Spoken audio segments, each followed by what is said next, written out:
SBI foundation की तरफ से आप सबका हार्दिक स्वागत है। हमारी आज की पेशकश समाज के लिए, इसका मजा उठाने के लिए सबसे गुजारिश है कृपया अपने मोबाइल फोन साइलेंट जोन पर रख दें।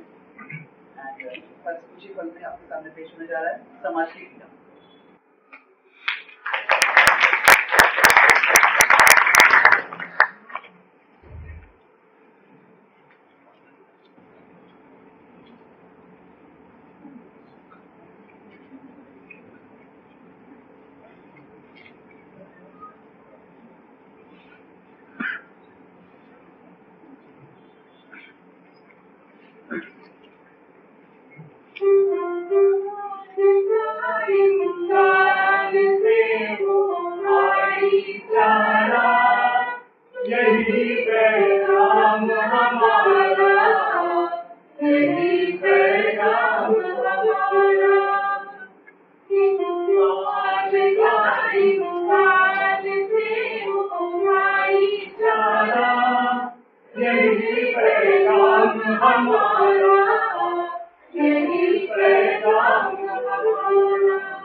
आजाद,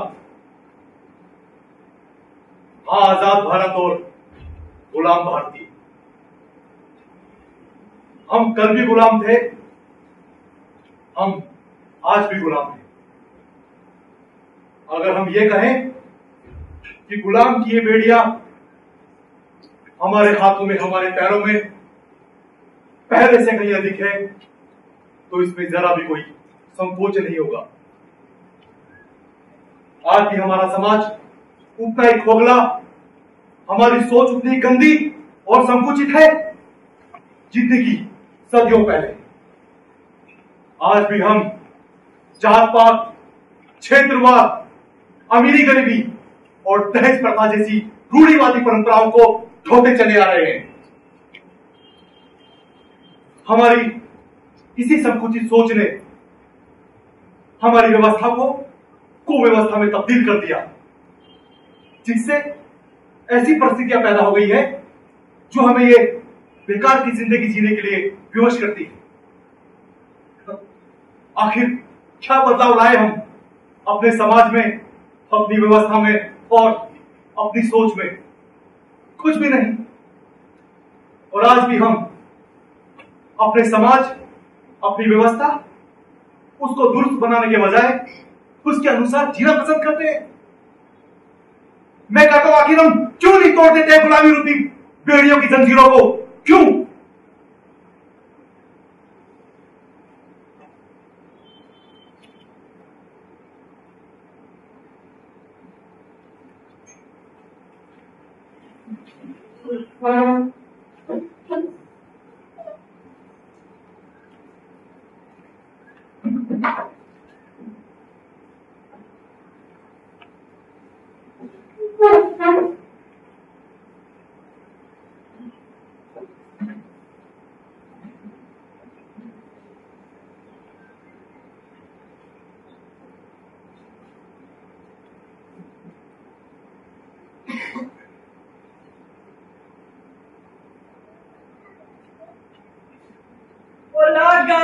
चुनरी में दाग मिटाओ कैसे लगा, चुनरी में दाग, चुनरी में दाग मिटाओ कैसे लगा, चुनरी में दाग मिटाओ कैसे लगा, चुनरी में दाग मिटाओ कैसे। गुड मॉर्निंग साहब जी। गुड मॉर्निंग जुम्मन, कैसे? आपकी रहमत है साहब जी। इसी तरह हो रहा है गुजारा, या यूं कह लूं इसी तरह पेट पाल रहा हूं। किसी तरह पेट पाल रहे हो? वो क्यों भाई? क्या बताओ साहब, इस महंगाई ने तो नाक में दम करने रखा है। और फिर इस तनख्वाह में होता भी क्या है? इस तनख्वाह में 2 वक्त की रोटी मिलना ही मुश्किल है साहब। क्या बकवास कर रहे हो? क्या बकवास? सच कह रहा हूँ साहब जी। इस तनख्वाह में बहुत मुश्किल है साहब। हाँ मैं मुश्किल। अरे अपना सफेद चश्मा उतारो, तब तो मैं बताऊंगा तुम्हें क्या कर सकता हूँ तुम्हारी महंगाई के लिए। एक बात बताओ साहब जी, बोलो। इस अस्पताल में ऊपर की आमदनी बहुत है साहब जी। सच कह रहा हूँ। जैसे कि सरकारी दवाइयाँ बेच देना, मरे हुए व्यक्ति को आईसीयू में डाल देना, और तो और साहब जी, जो व्यक्ति पागल ना हो उसे पागल साबित कर देना। सच कह रहा हूँ साहब। आप बकवास करते हो यार, तुम भी जुम्मन ना। सच कह रहा हूँ साहब जी। मान लीजिए कि कोई जना अपने बीवी से परेशान है और उससे छुटकारा पाना चाहते हैं, तो उसे यहाँ ले आते हैं और हमें भारी रकम देकर उसे पागल साबित करवा देते हैं और वो अपनी बीवी से छुटकारा पा लेते हैं और इससे अपनी भारी रकम की कमाई हो जाती है।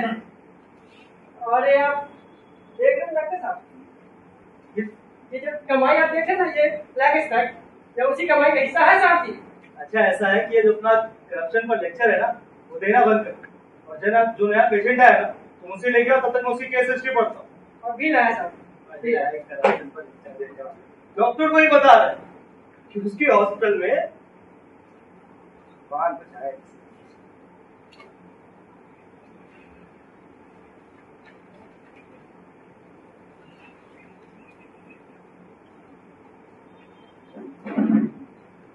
नाम आनंद शर्मा, पिता का नाम सत्यवीर शर्मा, उम्र 27 वर्ष, गत 1 वर्ष से पागल है। आज सुबह 9 बजे अपनी सौतेली माँ द्वारा पागल खाने में भर्ती कराया गया। स्वभाव से शांत, देखने में अति सज्जन, लेकिन गुस्सा आने पर उतना ही खतरनाक। इसके पागलपन का कारण प्रेम में असफलता है और इसके मानसिक रोग का कारण पंचायत द्वारा लिया गया अन्यायपूर्ण फैसला। सामाजिक बंधनों के कारण शादी नहीं हो सकी और अब तक 3 बार आत्महत्या का प्रयास कर चुका। 3 बार आत्महत्या करना तो आम बात। छोड़ दो मुझे, छोड़ दो। आज कोई भी शक्ति मुझे मेरी रुबाना से अलग नहीं कर सकती। रुबाना सिर्फ मेरी, सिर्फ मेरी, कोई और उसे नहीं अपना सकता।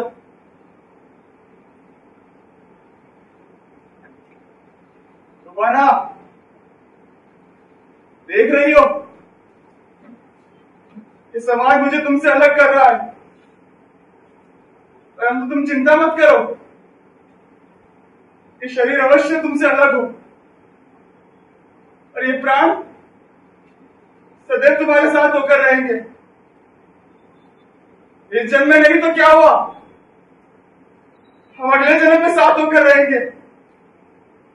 ओए, शांत हो प्लीज, नहीं तो अभी डंडे से पिटाई कर दूंगा।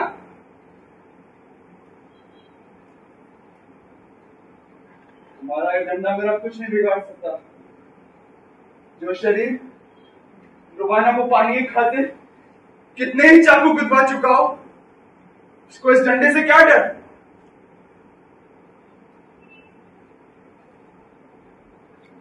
रुबाना, देख रही हो, लेकिन इसमें मेरा कोई दोष नहीं।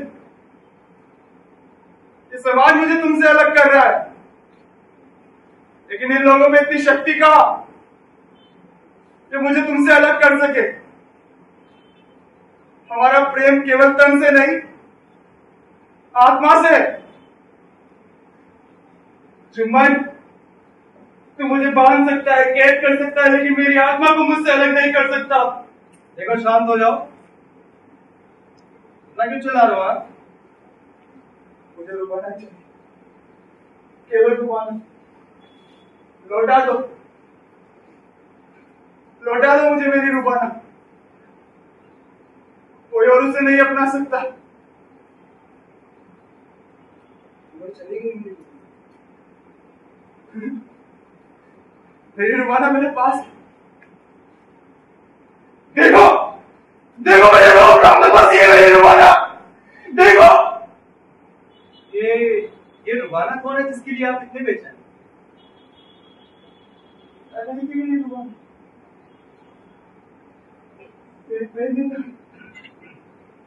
तेरी जिंदगी, मेरी रूह,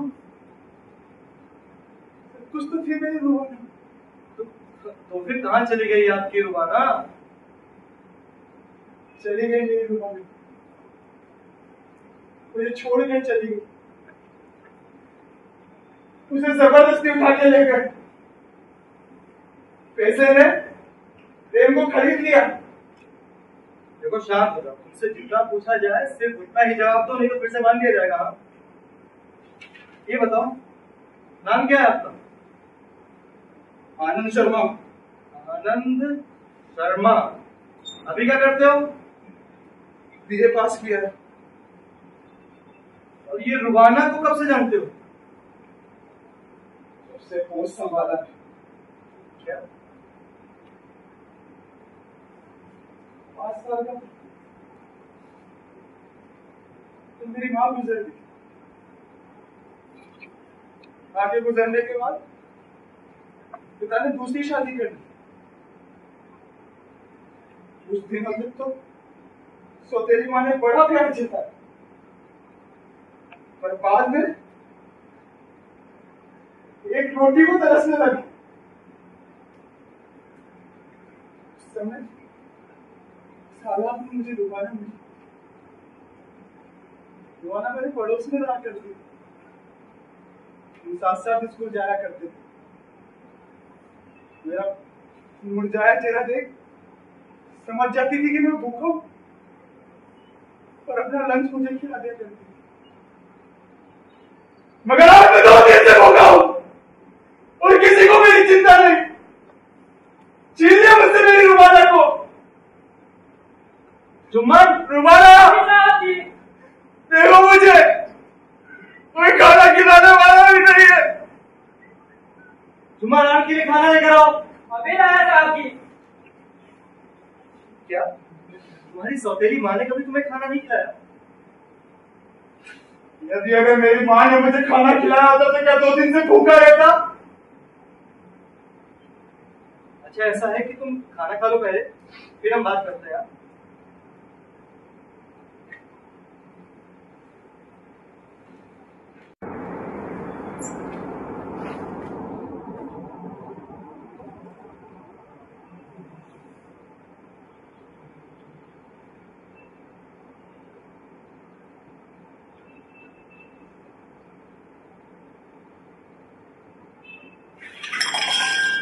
हरी क्यों पी तुमने?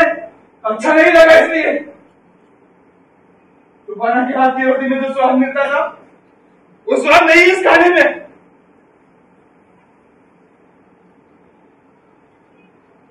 केवल तुम रुबाना से प्रेम करते थे या रुबाना भी तुमसे उतना ही प्रेम करती है? तो क्या मैं बेवकूफ हूं जो पागलों की तरह उसे चाहता हूं? रुबाना मुझसे कितना प्रेम करती थी या तो मैं जानता हूं या मेरी रुबाना। लेकिन रुबाना कहाँ बेहाल है आपके लिए? बेहाल तो आप हो। हाँ। जिसका हृदय पत्थर की तरह कठोर हो वो क्या समझेगा मेरे प्रेम को? रुबाना, इस समाज को तुम्हारे प्रेम पर संदेह है और ये लोग तुम्हारे प्रेम पर अविश्वास का कलंक लगा रहे हैं।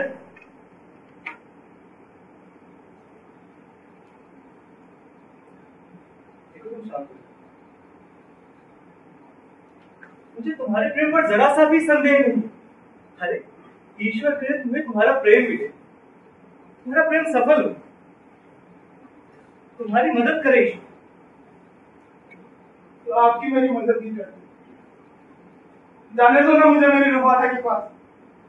क्यों मान रखा है मुझे इस पागल खाने में जबकि मैं पागल हुई नहीं? डॉक्टर साहब, क्या प्यार करने वाले को पागल कहते हैं? देखो आनंद, मैं तुम्हें जरूर जाने दूंगा, तुम्हें तुम्हारी रुबाना भी मिलेगी। लेकिन पहले ये तो बताओ कि तुम्हारी रुबाना है कहाँ, अभी तो मैं बुला के भेजूंगा उसे।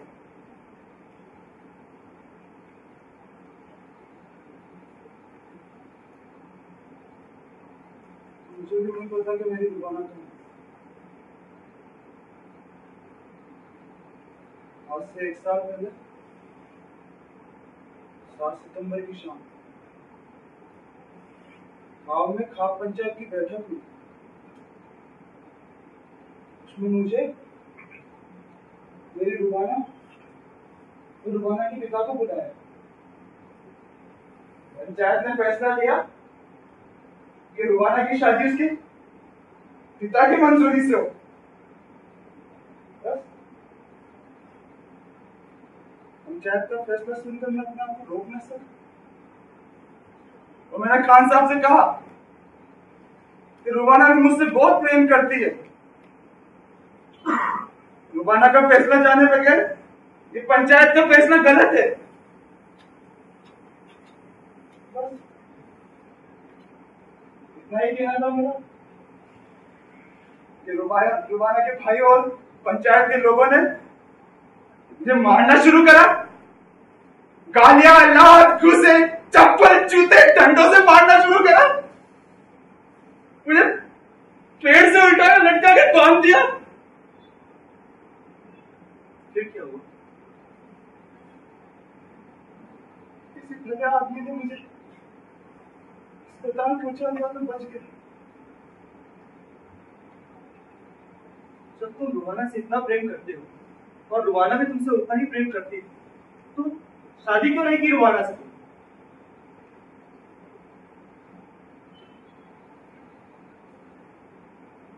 समाज नहीं चाहता था। समाज में चोरी करना पाप नहीं, रिश्वत लेना पाप नहीं, हत्या डकैती करना पाप नहीं, लेकिन प्यार करना बहुत बड़ा पाप है, बहुत बड़ा पाप है। तुम्हारी शादी अगर रुबाना से नहीं हुई तो इसमें समाज कहां से दोषी हो गया? हाँ, जरा दोस्त समाज का ही तो है। ये समाज अच्छी तरीके से जानता था कि मैं और मेरी रुबाना एक दूसरे के बिना जिंदा नहीं रह सकते। उसके बावजूद उसके पिताजी ने उसकी शादी किसी और से करा दी। रुबाना के पिता ने रुबाना की शादी तुमसे ना कराकर किसी और से क्यों करवा दी? मैं गरीब हूं। रुबाना के पिता को चाहिए था एक अमीर दामाद। एक दिन मैं शाम को रुबाना के घर गया। ड्राइंग रूम में रुबाना का पिता सिगार पी रहा था, तो रुबाना किचन में खड़ी मुझे प्यार भरी नजरों से देख रही थी। मैं रुबाना के हाथ रुबाना से पिता के मांगने गया था। बदले में क्या मिला मुझे? कोई गालियां, चप्पल, जूते।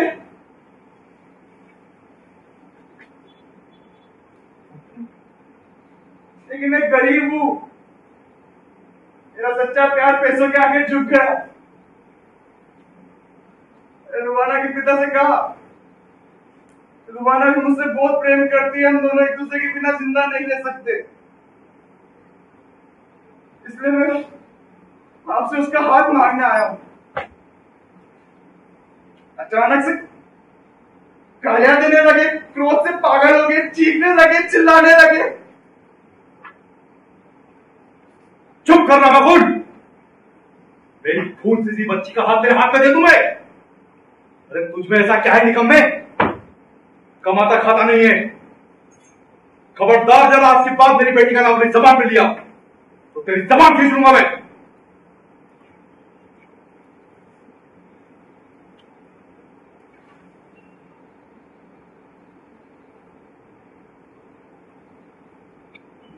क्या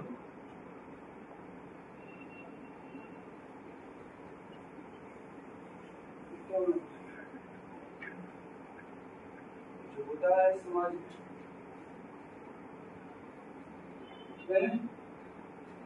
मैंने रुबाना के पिता को अपने दोनों हाथ दिखाते हुए कहा, ये मेरे दो शक्तिशाली हाथ, इससे मैं रुबाना का नहीं पूरे संसार का भरण पोषण कर सकता हूँ। बस इतना ही कहना था। अचानक से मारने लगे, पीटने लगे, वही लात घूसे डंडे की बरसात।